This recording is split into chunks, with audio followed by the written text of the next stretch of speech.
India के सबसे powerful empires में से एक मौर्य साम्राज्य की कहानी में आपका स्वागत है। अपने उदय से लेकर अपने पतन तक इस एम्पायर ने देश के इतिहास को आकार देने में एक इम्पॉर्टेंट रोल प्ले किया।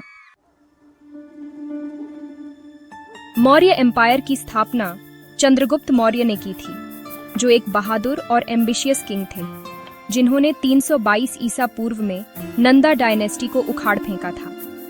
अपने मेंटर कौटिल्य की हेल्प से चंद्रगुप्त ने 305 ईसा पूर्व में एक ग्रीक किंग सेल्यूकस को हराकर अपने एम्पायर को बड़ा किया। चंद्रगुप्त के बेटे बिंदुसार उनके उत्तराधिकारी बने और डेक्कन रीजन को जीतकर एम्पायर को और बड़ा किया। उन्होंने ग्रीक किंगडम्स के साथ अच्छे रिलेशन बनाए रखे और अपनी डिप्लोमेटिक स्किल्स के लिए जाने जाते थे।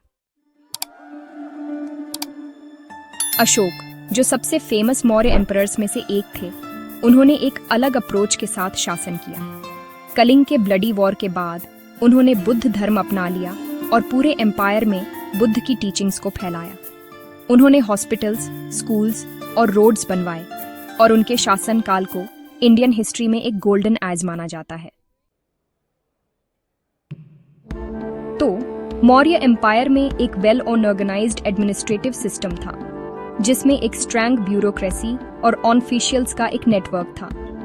इकोनॉमी एग्रीकल्चर, ट्रेड और कॉमर्स पर बेस्ड थी, जिसमें एम्पायर रोड्स और ट्रेड रूट्स के एक बड़े नेटवर्क को कंट्रोल करता था।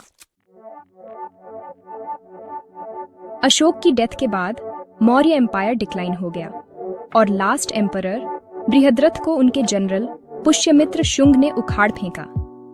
लेकिन आपको पता है, अपने डिक्लाइन के बावजूद मौर्य एम्पायर ने इंडियन हिस्ट्री में एक परमानेंट लेगेसी छोड़ी, जिसने देश की पॉलिटिक्स, कल्चर और इकोनॉमी को आकार दिया।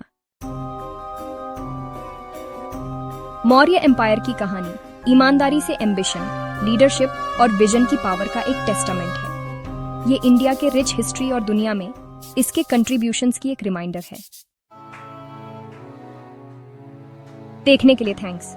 और हे, इंडियन हिस्ट्री और कल्चर पर और वीडियोस के लिए हमारे चैनल को सब्सक्राइब करना मत भूलना।